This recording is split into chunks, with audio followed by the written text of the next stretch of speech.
নামাজের আলোচনা। নামাজ কখন থেকে আমরা পড়বো, আমাদের সন্তানদেরকে নামাজের জন্য অভ্যস্ত করব।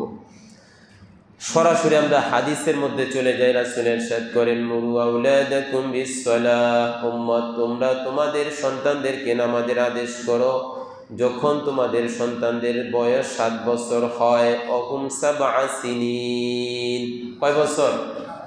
সুতরাং বোঝা যায় সন্তান জন্মগ্রহণ করলে তার তারিখ লিখে রাখা জরুরি। বর্তমান তো জন্ম নিবন্ধনে 2-1 বছর কমায়া করে, সমুচীন নয়, উচিত না। ওই দিন আমার এক গার্জিয়ান, মনে হচ্ছে বয়স বেশি, বলতে বলতে পরে বলছেন যে হুজুর 1 বছর কমায়া করছি, বয়স 8 বছর 6 মাস, এমনি 9 বছর 6 মাস, কিন্তু তার জন্ম সনদ অনুসারে 8 বছর 6 মাস হয়, কিন্তু আমার চেহারার মধ্যে আসতেছে বয়স বেশি হবে। পরে বলতে বলতে বলছেন যে 1 বছর কমায়া তারপর বুঝি। এখন এই ছেলের জন্ম সনদ অনুসারে তো বয়স 16, বাপ মনে করতেছে 15, 1 বছরের নামাজ তো সে হদিস পাইবে না। এই জন্য বোঝা যায় রাসূলের হাদিস থেকে প্রত্যেকটা নবজাতকের জন্মগ্রহণ করার পরে তার জন্ম তারিখ একুরেট যেটা সেটা লিখে রাখা উচিত। ওয়াদরিবু আলাইহিম ওয়া হুম 10 সিনিন, যখন তোমাদের সন্তানদের বয়স 10 বছর হয় তোমরা তাদেরকে প্রহার করো। ওয়াফাররিকু বাইনাহুম ফিল মাদাজি'i, এবং তাদেরকে তোমাদের বিছানা থেকে, ভাইয়ের বিছানা থেকে, বোনের বিছানা থেকে, সন্তানকে বাপ মার বিছানা থেকে পৃথক কইরা দাও। এটা নবীর হাদিস। 7 বছরে নামাজের আদেশ করতে হবে। এখানে অনেক কিছু, একটা হচ্ছে 7 বছরে যদি নামাজের আদেশ করতে হয় আপনি সুস্পষ্ট বুঝে নিতে পারেন, আপনার সন্তানকে প্রতিষ্ঠানে 5 থেকে 6 বছর আপনি ভর্তি করাইতে পারেন। বর্তমান কিছু প্রতিষ্ঠান বের হয়েছে, সামনে মায়ের কোল থেকে ভর্তি কাজ শুরু করবে, 2.5 বছর 3 বছরে ভর্তি শুরু করে, কইরা সন্তানের ব্রেনটারে একদম ধুলিস্যাৎ কইরা দেন, ব্রেনটারে পাকতে দেন, মজবুত হইতে দেন। এই 2.5 বছরের পর এই যুগে আপনি আল্লামাতুদ দাহার আর ডাক্তার, ব্যারিস্টার, ইঞ্জিনিয়ার বাড়া নেবেন, বাদ দেন। এই যে আমাদের শিক্ষাগুরু আছেন, আমাদেরকে কোন সময় ভর্তি করাইছেন বলেন? 5 থেকে 6 বছরে। এটাই যথাযথ নিয়ম। 7 বছর আল্লাহ নবী বলছেন নামাজের আদেশ করো, বোঝা যায় তাকে ওযু, গোসল, তহরাত শিক্ষা দিতে হবে। 6 বছর থেকে 1 বছর শিখান। 5 বছর পর্যন্ত আপনার স্ত্রীর কাছে, আপনার কাছে রাইখা সন্তানকে মানুষ করেন। রাসূল বলছেন 10 বছরে প্রহার করো। সুতরাং সন্তানকে শাসন করার জন্য প্রহার, শাসন, মারা, এটা কোরআন, হাদিস, ইসলাম স্বীকৃত। জানোয়ারের মতো মারমু কেন, মারবেন কেন? শাসন করার জন্য যতটুকু প্রহার করা দরকার ততটুকু করতে হবে, কারণ ইসলাম শাসনের কথা বলছে। এখন জেনারেল এক শ্রেণীর লোক আছে, সবাই না, একদম বেতেরে আসমানে তুলছে, শাসনটা আসমানে তুলছে। এখন মাশাআল্লাহ আপনাদের সন্তানেরা যে যোগ্যতা নিয়ে বের হইতেছে, এই যোগ্যতা দিয়ে প্রাইমারি স্কুলের যে দপ্তরি চাকরি পাইবে না সামনে। কি বলেন ভাই, রাগ করতেছেন? রাগ করেন না, অন্তর দিয়া বুঝেন। আল্লাহ আমাদেরকে বোঝার তৌফিক দান করুন। যে আদরে, মহাব্বতে, সোহাগে সন্তানদেরকে মানুষ করতেছেন, এই সন্তানেরা ভবিষ্যতে বাংলাদেশ চালানোর মতো যোগ্যতা রাখবে না। এই সন্তানেরা ভবিষ্যতে বাংলাদেশের অর্থনীতি বুঝবে না। এই সন্তানেরা ভবিষ্যতে বাংলাদেশের কৃষি বুঝবে না, কারণ যোগ্যতা নাই তো। যোগ্যতার জন্য তাকে শাসন, অনুশাসনের মধ্যে রাখতে হবে। আকাশচুম্বী শাসন না, যেই শাসনে তাকে হাসপাতালে নিতে হয়, তার অঙ্গ প্রত্যঙ্গ বিকলাঙ্গ হয়ে যায়, এটা ইসলাম আবার স্বীকৃতি দেয় না। বাকি ইসলাম শাসনের কথা বলে। তো বোঝা গেল 7 বছরে নামাজের কি করতে হবে? আদেশ করতে হবে। এই জন্য আমরা সারা বাংলাদেশে ওই শিক্ষা ব্যবস্থা চাই, যেই শিক্ষা ব্যবস্থা আমাদের সন্তানেরা 7 বছর থেকে নামাজ পড়বে। আমরা বাংলাদেশে মুসলমান হিসাবে ওই শিক্ষা ব্যবস্থা চাই, যেই শিক্ষা ব্যবস্থা আমাদের সন্তানেরা 7 বছর থেকে নামাজ পড়বে। কেন আমাদের বাপ দাদা নানা হইয়া নামাজ শুরু করবে? আমাদের সমাজের মুসলমানরা পিতা হইয়া নামাজ শুরু করবে কেন? সারা পৃথিবীর রুটিন আমার ইসলামের রুটিনের পরে থাকবে, আমার নবীর আদর্শের পরে থাকবে।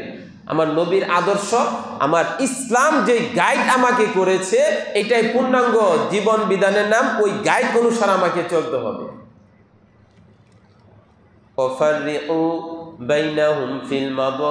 রাসূল বলেন যখন 10 বছর হবে, এখানে রাসূল অনেক কিছু বুঝাইছেন। আমার উম্মতিরা সন্তান যখন মায়ের কোলে আসে, হাঁটি হাঁটি পা করে যখন বড় হয়, যখন 10 বছরের পদার্পণ করলো, এই ছেলেটার এই মেয়েটার দৈহিক একটা পরিবর্তন হইতেছে। এই পরিবর্তন সামনে আরো হবে। সুতরাং তোমার এই 10 বছরের সন্তান তোমার সাথে ঘুমাইতে পারবে না, মেয়ের সাথে শুইতে পারবে না, ভাইয়ের সাথে শুইতে পারবে না। এটারও অনেক আমরা ভিন্ন বুঝি।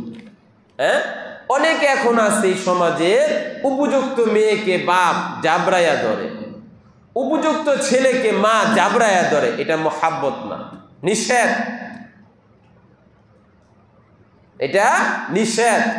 একটা সময় পর্যন্ত তাকে চুমা দেওয়া যাবে, একটা সময় পর্যন্ত সন্তানকে কোলে নেওয়া যাবে, একটা সময় পর্যন্ত বাপ মেয়েকে কোলে নিতে পারবে।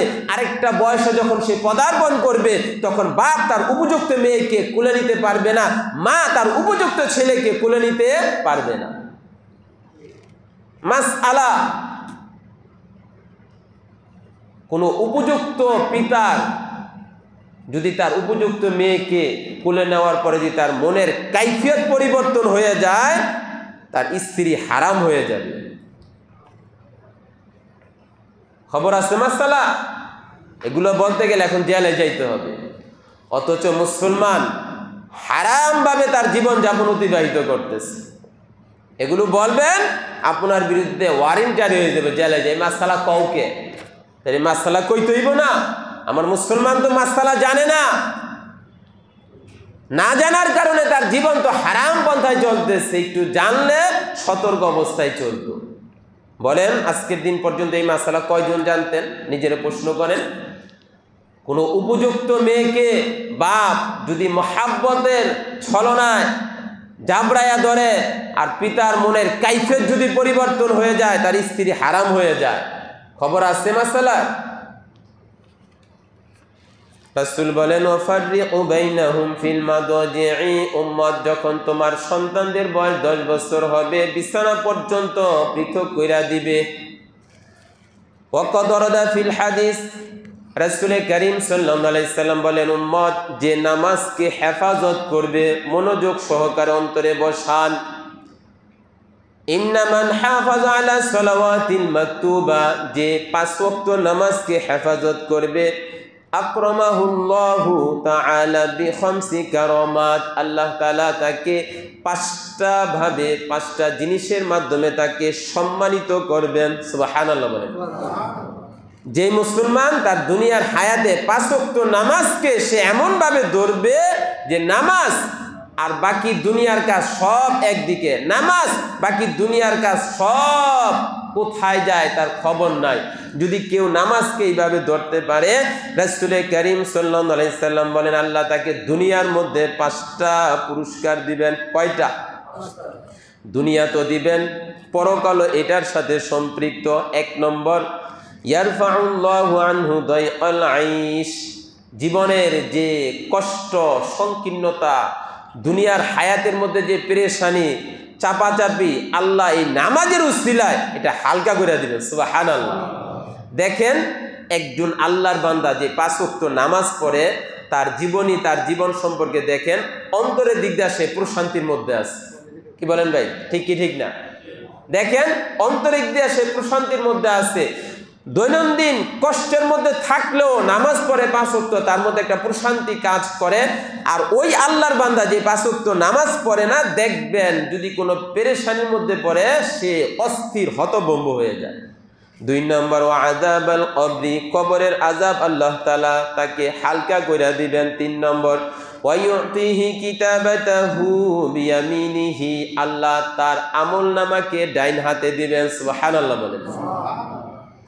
1 নম্বর, দুনিয়ার হায়াতটাকে আল্লাহ সহজ করে দিবেন, কবরের আযাবকে মাফ করে দিবেন, কাল কিয়ামতের মাঠে তার আমলনামা ডাইন হাতে দিবেন। সুবহানাল্লাহ বলেন।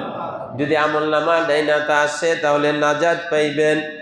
4 নম্বর, ওয়ায়ামুরু আলা সিরাতি কাল বারকিল খাতিফ, সে পুলসিরাত বিজলির আলোর গতির ন্যায় সে পার হইয়া যাইবে। সুবহানাল্লাহ বলেন। এটা 4 নম্বর পুরস্কার, যে 5 ওয়াক্ত নামাজের হেফাজত করবে পুঙ্খানুপুঙ্খানুরূপে, কাল কিয়ামতের মাঠে আল্লাহ তাকে এই সওয়াবগুলা দিবেন। ওয়ায়াদখুলুল জান্নাতা বিগাইরি হিসাব, সে জান্নাতে প্রবেশ করবে হিসাব ছাড়া। সুবহানাল্লাহ বলেন। হিসাব মানে যদি নামাজের মুআমালাটা আপনার ক্লিয়ার থাকে, হ্যাঁ, নামাজের হিসাব, নামাজের আমলটা যদি আপনার হায়াতে ক্লিয়ার থাকে, কাল কিয়ামতের মাঠে হিসাব হবে, যাবেন মাশাআল্লাহ আমল ক্লিয়ার, নামাজ, বাকি আমলও ব্যক্তির সহজ হয়ে যাবে। কারণ যে 5 ওয়াক্ত নামাজ পড়ে সে তার অন্যান্য আমলগুলো সে সহজ করে ফেলে। নামাজের কারণে একজন 5 ওয়াক্ত মুসল্লি নামাজি, সে তার অন্যান্য আমলগুলোই নামাজের কারণে গুনাহ থেকে, কবিরা গুনাহ থেকে আস্তে আস্তে আস্তে সে বিরত থাকে। এটা নামাজের ফজিলত, নামাজের ফায়দা। মুসলমান আজকে নামাজ পড়ি না, কি বলেন ভাই? 5 ওয়াক্ত নামাজ সবাই পড়ি। যদি 5 ওয়াক্ত নামাজ বাংলার মুসলমান আমরা পড়তাম, ঈদের দিন যেই পরিমাণ মুসল্লি হয়, জুমার দিন যেই পরিমাণ মুসল্লি হয়, 5 ওয়াক্ত নামাজে ওই পরিমাণ মুসল্লি হওয়ার কথা ছিল। হয় ভাই? কি বলেন ভাই? হয়। 5 ওয়াক্ত নামাজ আমরা পড়ি না। মুসলমান, সময় একদিন আসবে, সময় একদিন আসবে নামাজ পড়তে চাইব, সময় হবে না। এটা হইলো যে 5 ওয়াক্ত নামাজ পড়বে, আল্লাহ তাকে এই 5টা ফজিলত দিবেন। আল্লামা শামসুদ্দিন জাহাবি কিতাবের মধ্যে আরো অনেক শাস্তির কথা হাদিসের আলোকে আনছেন। যে 5 ওয়াক্ত নামাজ পড়বে না, আল্লাহ তাআলা তাকে 14টা 15টা জিনিসের মাধ্যমে আল্লাহ তাকে লাঞ্ছিত করবেন। 5টা লাঞ্ছনা দুনিয়ার মধ্যে, 3টা লাঞ্ছনা মৌতের সময়, 3টা লাঞ্ছনা কবরের মধ্যে, আরো 3টা লাঞ্ছনা কবর থেকে যখন সে উঠবে। যে 5 ওয়াক্ত নামাজ পড়বে না, নামাজের সাথে যার সম্পর্ক থাকবে না, আল্লাহ তাআলা কাল কিয়ামতের মাঠে দুনিয়াতে এইভাবে 14 থেকে 15টা লাঞ্ছনা তার উপর অবধারিত করে দিবেন। এর জন্য মুহতারাম হাজিরিন, হ্যাঁ, নামাজ